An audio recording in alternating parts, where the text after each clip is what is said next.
여러분과 제가 함께 모여 앉아 교양 수업 들으면서 마음을 살찌워 보는 시간인데요. 오늘도 역시 이분 나와 계십니다.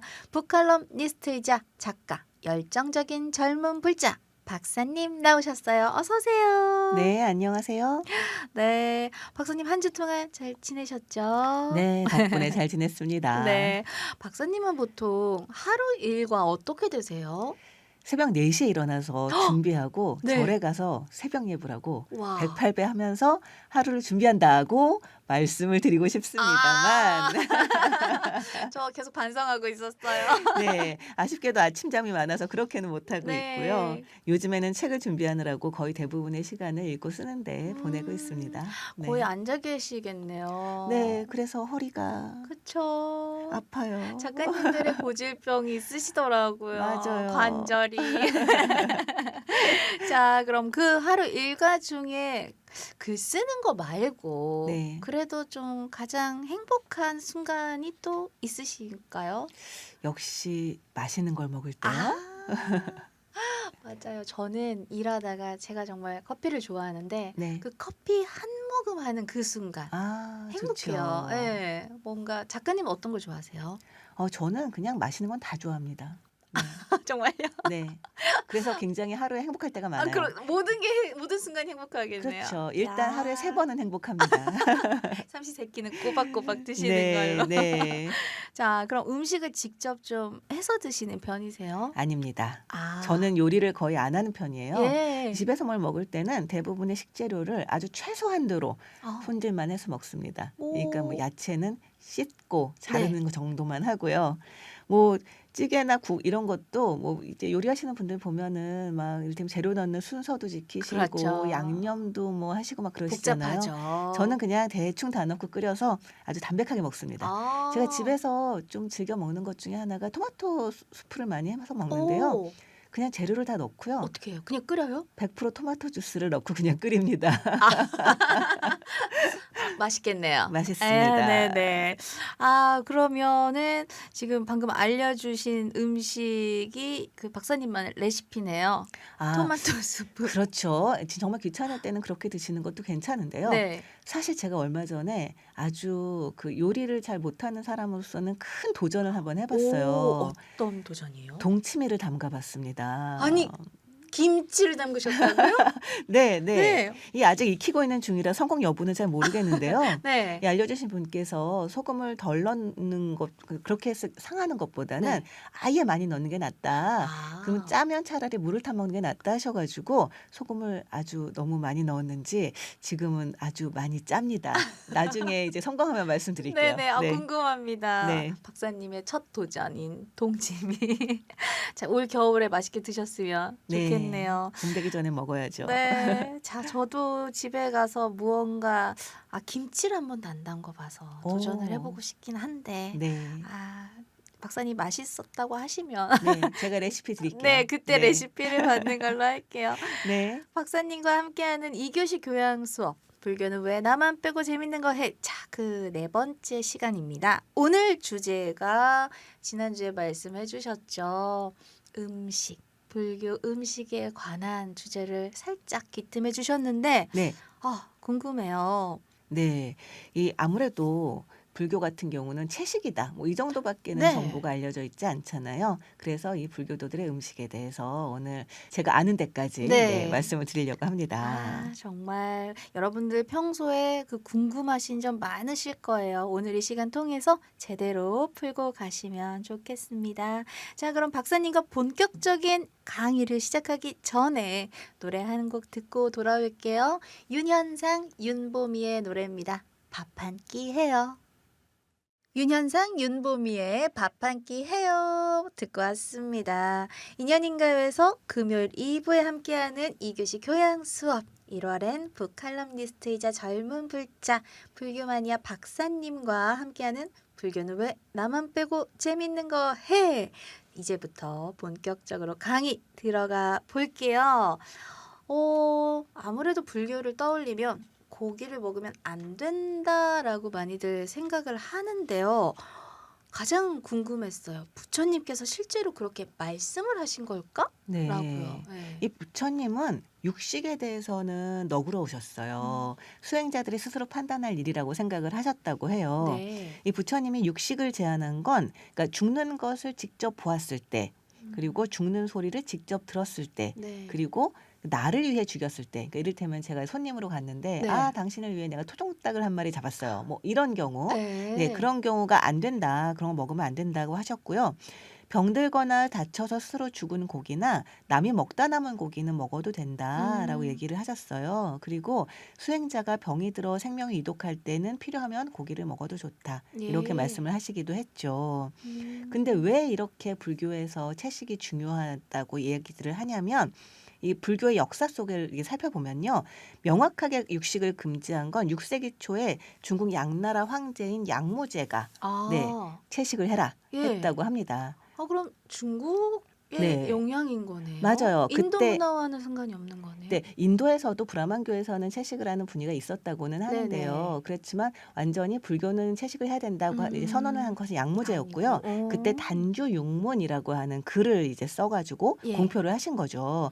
이분이 아주 독실한 불교 신자였다고 하는데 네. 이 불교의 배우를 정말 철저하게 지켰대요. 그래서 그 당시 이제 중국에 정말 다들 비단으로 된 옷들을 쫙 이제 갖춰 입고 다녔을 거 아니에요. 네. 근데 이제 비단을 만들려면 누에를 죽여서 만들어야 되니까 그거 대신에 목화로 만든 무명을 사용하라라고 할 정도였다고 네. 합니다. 그러니까 스님들이 고기를 먹는 것에 정말 경악을 할 수밖에 없었던 거죠. 그래서 이 단주영문이라는 그 글에 보면 이런 구절이 있어요. 네. 그 고기가 부처가 될 수도 있는데 이는 곧 부처의 살을 먹는 것이나 다름없다.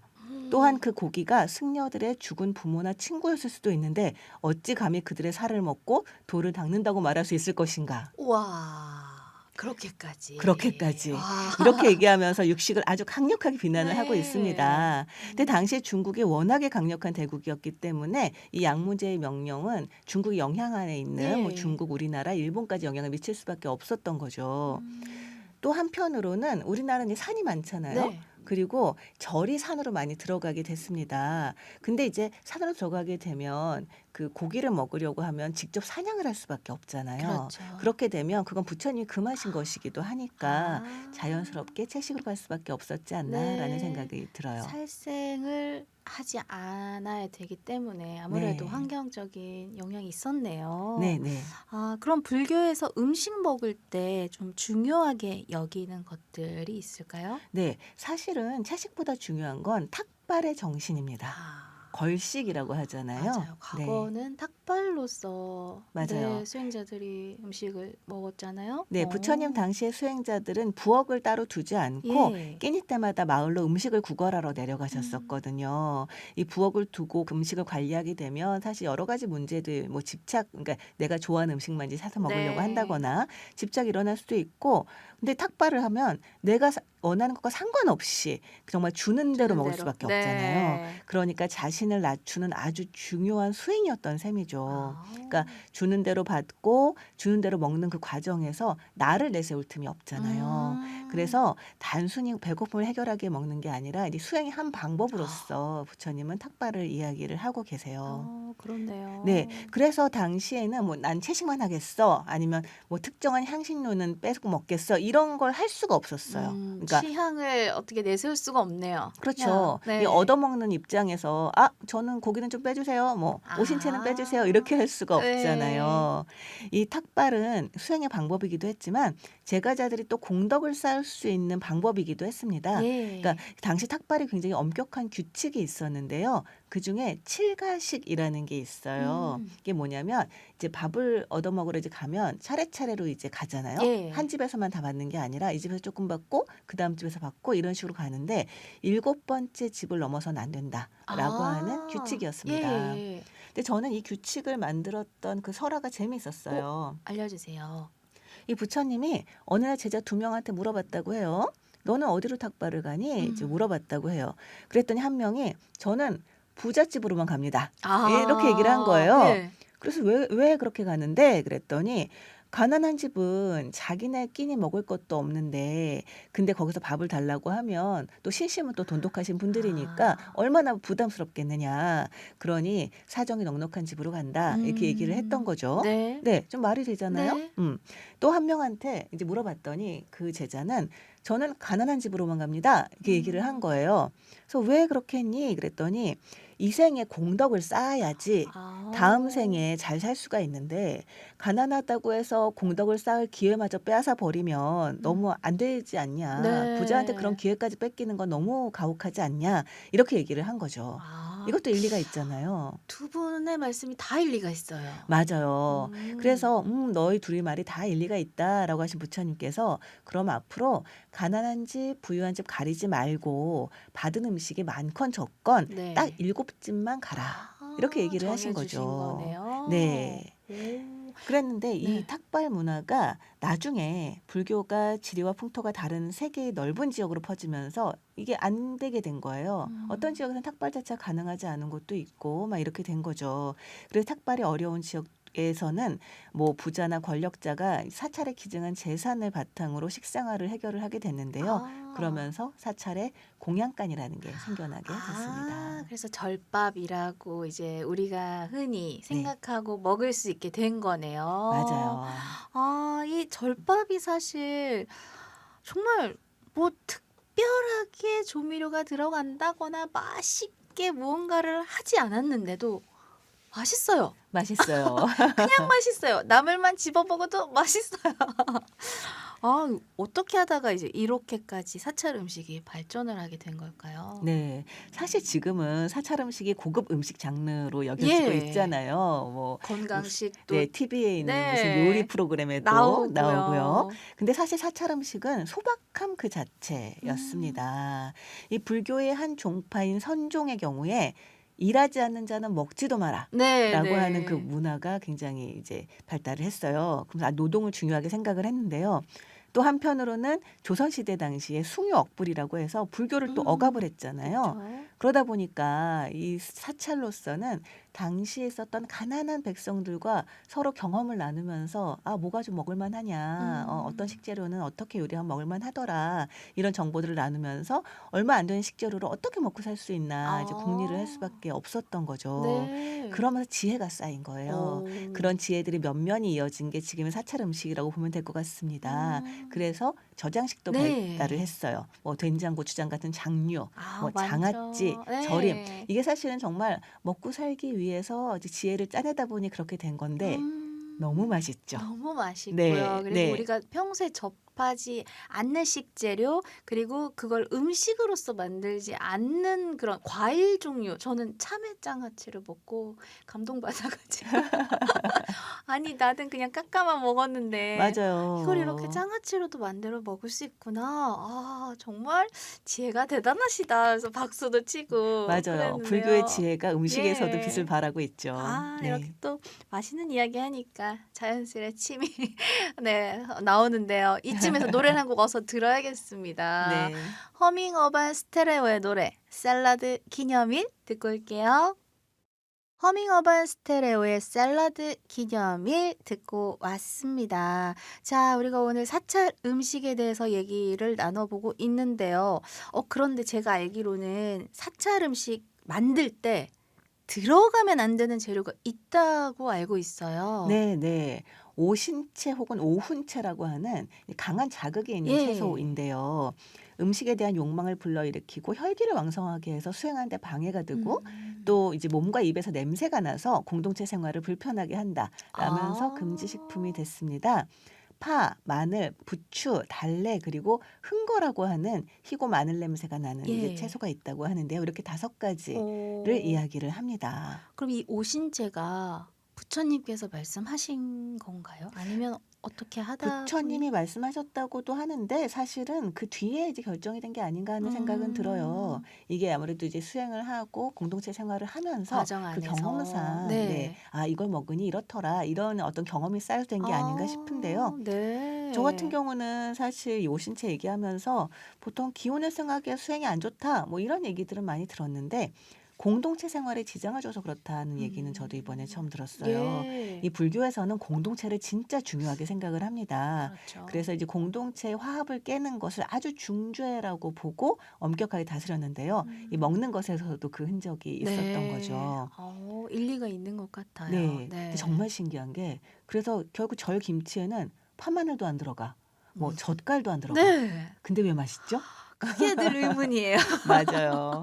네. 참, 이 절 음식 얘기를 하다 보니까 이 또 우리 공양을 할 수 있게끔 많은 분들의 노고가 들어가 있잖아요. 공양주 보살님도 이제 생각이 나는데 주로 절에 계신 어떤 분들이 만드시는지도 궁금해하실 것 같아요. 네네. 보통 이제 절에 밥을 먹으러 가면 공양을 하러 가면 네. 이제 공양조 보살님과 많은 이제 신도분들이 준비를 하고 있는 걸 볼 수 있는데요. 사실 이 승가 공동체 구성원은 모두 음식 담당을 한 번씩은 맡는다고 합니다. 그러니까 모든 수행자는 처음 출가할 때 공양관에서 일을 하는 과정을 거친다고 해요. 왜 행자 생활을 한다고 하잖아요. 이 온갖 허드렛 일을 하면서 자신을 낮추는 법을 배운다고 하는데요. 이게 소임의 이름이 있습니다. 그래요? 일단은 불목하니라고 해서 불목하니. 네, 땔감을 구해오고 온갖 허드렛 일을 하는 자리가 있어요. 네. 그 다음에 간상이라고 해서 스님들과 절에 머무는 신도들을 위한 상을 준비하는 그런 이제 소임이 있고요. 예. 그 다음에 이제 채공입니다. 채공은 반찬을 이제 담당을 하고 있는 소임이라고 해요. 그러니까 밑반찬을 만드는데 뭐 나물을 씻고 다듬고 양념하고 무치고 뭐 데치고 이런 역할들을 하는 거죠. 예. 근데 이때부터 이제 요리라고 할 수 있지 그렇네요. 않을까 하는 생각이 들어요. 그다음에 갱두. 갱두. 갱두는 국을 끓이는 역할을 하는 소임입니다. 되게 그리고 체계적이네요. 네, 마지막으로 공양주는 최고참인데 오. 밥을 짓는 일을 합니다. 밥을 짓는. 그럼 저희가 흔히 공양주 보살님이라고 말씀을 그냥 통칭을 해서 말한 거고 이렇게 사실은 세세하게 나눠져 있었군요. 맞아요. 이 절에서는 반찬 만드는 사람, 국 끓이는 사람, 밥 짓는 사람이 소임이 다 다르게 있는 거죠. 네. 네, 이게 정말 약간 신기한 게 셰프라고 하면 보통 그냥 다 하잖아요. 네. 근데 절에서는 이것도 엄격하게 딱 나눠서 와. 너는 반찬까지만 할 수 있어.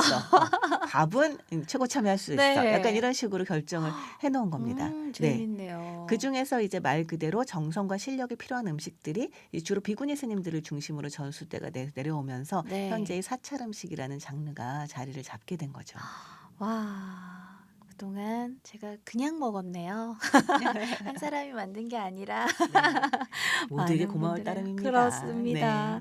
자, 아까도 말씀드렸지만 이 절밥 왜 그렇게 맛있을까? 왜 그렇게 맛있지? 네. 늘 먹을 때마다 생각을 하는데 네. 그리고 또 절에 오시는 모든 분들께 대접을 하잖아요. 맞아요. 음식 대접을 굉장히 후하게 하시죠. 네, 그래서 주위 보면은 부처님 오신 날 뭐 해? 그러면 절밥 먹으러 가야지. 맞아요. 동지에는 팥죽 먹으러 가야 그렇죠. 되고. 동지는 네. 팥죽 먹으러 가고 네. 이렇게 우리가 절에서 오시는 모든 분들께 대접하는 데는 특별한 이유가 있겠죠. 네. 일단 왜 맛있는지부터 잠깐 네, 말씀을 네, 드릴게요. 알려주세요. 이 부분은 저도 굉장히 궁금했던 부분인데 답이 있나요? 많은 사람들이 궁금했나 네. 봐요. 나름대로 이렇게 얘기를 합니다. 이 절에서 음식들이 양념을 많이 안 쓰기 때문에 재료의 맛이 잘 살아 있다는 거죠. 원재료 맛이요. 네. 그리고 계절에 민감하니까 이 제철 음식 재료들을 많이 쓰잖아요. 그래서 맛있다라는 얘기가 있고요. 네. 또 하나의 이유로는 보통 절이 산에 있다 보니까 거기까지 오느라고 헉헉대면서 올라왔을 거 아니에요. 네. 그러니까 시장이 반찬이라고 그때는 뭘 먹어도 맛있다. 뭐 일리 있습니다. 이런 의견도 있는데요. 네. 근데 도심에 있는 절도 음식이 맛있는 걸 보면 그래요. 사실 딱 맞는 건 아니지 않나 하는 생각도 듭니다. 네. 또 하나 있는 것 같아요. 시장이 반찬이다처럼 이제 절밥 먹는 날은 많이 안 먹고 가요. 가서 많이 먹으려고. 그렇군요. 네. 이 불교에서 음식 인심이 좋은 게 사실 절의 위치와도 연관이 되어 있기는 한 것 같아요. 예. 왜냐하면 산에는 식당도 따로 없고 밥을 먹을 만한 곳이 없잖아요. 그러다 보니까 그곳까지 온 사람들에게 끼니를 대접해준 것이 중요해진 게 아닌가 네. 뭐 이런 생각이 한편으로 들고요. 또 한편으로는 이 불교의 가르침과 또 닿는 면이 있습니다. 이 자비심은 뭐 말할 것도 없고요. 불교에서는 식사를 공양이라고 하잖아요. 예. 뭐 공양하셨어요? 뭐 이렇게 얘기를 하잖아요. 이 공양이라는 게 누군가에게 음식이나 옷이나 약을 바치는 것, 이걸 공양이라고 하는데요. 그중 최고의 공양이 부처님께 바치는 불공이라고 합니다. 예. 그런데 사실 우리가 수행을 하는 이유는 부처님이 되기 위해서잖아요. 그렇죠. 네. 다시 말해서 밥을 먹는 이 사람은 그게 저도 마찬가지고요. 아. 모두 미래의 부처님이라는 거죠. 네. 그렇네요. 네. 그러니까 우리가 정말 나 자신을 포함해서 모든 사람을 부처님처럼 정성껏 모셔야 하는 이유가 바로 우리 모두가 부처님의 불성이 씨앗이기 듣고. 때문이다. 네. 이렇게 얘기를 하면 네. 누구라도 밥을 이제 드리고 싶은 마음이 들지 그렇죠. 않겠습니까? 아, 네. 맞습니다. 그리고 또 이 함께 불자분들이 모여서 먹는 그 자리가 맞아요. 더 맛있어요. 또. 맞아요. 아. 자, 그리고 또 사찰에 가면요. 스님과 함께 차담 네. 하는 시간도 참 기대가 되고 많이들 하시잖아요. 차 한 잔을 앞에 두고 이렇게 고민도 상담하고 그 스님께서 해주시는 말씀도 듣고 하면 참 그때 고민도 스르르 녹고 뭔가 깨달음도 얻고 힘도 맞아요. 얻고 그러는데 이 불교의 차문화에도 분명히 뭔가 특별한 의미나 뭐 숨어 있는 문화가 있을 것 같아요. 네, 네. 이 사실 불교와 관련된 모든 것에서 이제 불교 철학의 의미를 찾을 수 있는데요. 예전에 그 조선 말의 고승인 초이대사가 모든 법은 둘이 아니니 선과 차도 한 경진이다라고 말을 했다고 해요. 이 선다일려라고 하는데요. 이 네. 차와 선은 하나라는 사상이 오래전부터 내려오고 있습니다. 이 차는 제가 볼 때는 두 가지 효과가 있는 것 같아요. 하나는 그 차를 마시는 순간은 고요해지잖아요. 네. 이 차의 맛을 느끼면서 과거도 아니고 미래도 아닌 바로 현재를 이제 맛볼 수 있는 것이 아닌가. 네. 그런 의미에서 되게 의미가 있지 않나라는 생각이 드는데요. 요즘 절에서도 차보다는 커피를 많이 마신다고 하는데 또 맞아요. 차를 마시면서 그러니까 커피든 차든 마시면서 대화를 할 수 있는 것도 굉장히 중요한 것 같아요. 네. 이 다도라고 하는 게 이게 도를 수행하는 의미를 담고 있어서 네. 스님께서 물을 끓여서 따르시고 찻잔을 데우고 그 차가 이 대중들께 나가는 과정을 지켜보고 있는 순간조차 이 스스로 마음이 평안해지고 그 또한 수행이 되고 있구나를 예, 맞아요. 느껴지더라고요. 네. 그런 풍경을 보는 것이 또 하나의 수행이고 예. 맛을 보는 게 수행이고 아, 또 스님과 또 대화를 나누는 것이 또 네. 도반과 대화를 나누는 것이 또 공부가 되고 맞습니다. 그런 면에서 차라는 것도 그냥 하나의 음식에 지나지 않는다. 이렇게 말을 할 수가 없는 거죠. 네. 자, 이 방송 들으시는 분들, 나도 사찰 음식 꼭 먹어보고 싶다 하시는 분들 계실 것 같은데요. 혹시 그런 기회가 생겼을 때 우리가 염두에 두어야 할 부분이 있으면 어떤 게 있을까요? 네. 이 부처님은 같은 종이라도 향을 싸면 향내가 나고 생선을 싸면 비린내가 난다. 이렇게 음. 말씀을 하셨어요. 네. 이게 꼭 음식에 대한 얘기는 아닌데요. 우리가 먹는 것이 우리를 만든다라는 것을 잊지 말아야 하는 게 아닌가 예. 싶어요. 그리고 무엇보다 이 감사의 마음, 이게 정말 중요한데요. 불교의 식전 기도라고 할 수 있는 오관계라고 있잖아요. 예. 그 오관계의 첫 줄이 이 음식은 어디에서 왔는가로 맞아요. 시작을 합니다. 정말 이 한 끼의 밥을 만들기 위해서 수고한 모든 것들에 대해 생각을 하다 보면 그게 바로 이제 불교의 가르침인 연계법과 연결이 되는 거죠. 예. 정말 그 생각을 하면 부처님이 밥 먹는 것도 수행이다라고 하시는 것을 이해할 수 있을 것 같습니다. 맞습니다. 자, 우리가 그냥 이렇게 대접받듯이 공양을 그냥 먹는 게 아니라 부처님의 가르침을 한 번 더 떠올려 보고 자, 사찰을 찾아가셔서 사찰 음식 꼭 한번 경험을 해보셨으면 좋겠습니다. 자, 노래 한 곡 듣고 올게요. 음악을 공양하는 사람들의 노래 준비했습니다. 우리 모두 공양을 올리리라. 음악을 공양하는 사람들의 노래입니다. 우리 모두 공양을 올리리라 듣고 왔습니다. 자, 이렇게 해서 인연인가요에서 함께하는 금요일 2부 코너 2교시 교양 수업. 오늘은 불교는 왜 나만 빼고 재밌는 거 해? 시리즈 4번째 시간으로 불교 무엇을 어떻게 먹을 것인가에 대한 이야기 나누어 봤는데요. 박사님 오늘 어떠셨나요? 얘기를 나누는 사이에 정말 너무 배가 고파졌습니다. 정말요, 저도요. 많은 우리 인연분둥이 분들도 계속해서 내가 언제 그 사찰 음식 먹었던 거 있는데 또 한번 먹으러 가야겠다라는 생각도 하셨을 것 같고 배가 꼬르륵 꼬르륵 하는 시간이었습니다. 자, 다음 주가요, 박사님. 우리가 함께하는 마지막 시간이에요. 정말요. 아니, 어떻게 이렇게 후다닥 지나갈 수가 있나요? 그러게요. 네. 아쉽다. 없지만 그래도 다음 주 주제 살짝 예고해 주시면 저희가 조금 더 행복한 일주일을 보내고 만나면 좋을 것 같은데요. 네. 어떤 이 주제죠? 네. 불교에서는 이 수행을 굉장히 강조를 하는데요. 어떻게 어떤 방법으로 수행해야 될지에 대해서는 의견이 좀 분분합니다. 음. 뭐 참선, 명상, 진언, 연불 등 다양한 수행법에 대해서 얘기해 볼까 네. 합니다. 아, 평소에 조금 궁금하셨던 분들 분명히 계실 거예요. 제 주에도 "미야, 너는 기도 어떻게 해?" 이런 질문도 받거든요. 자, 다음 주 기대 많이 해 주시고요. 박사님, 오늘도 수고 많으셨습니다. 다음 주에 건강한 모습으로 뵐게요. 네. 고맙습니다. 작가님 보내드리면서 상상밴드의 피너츠송 듣고 올게요.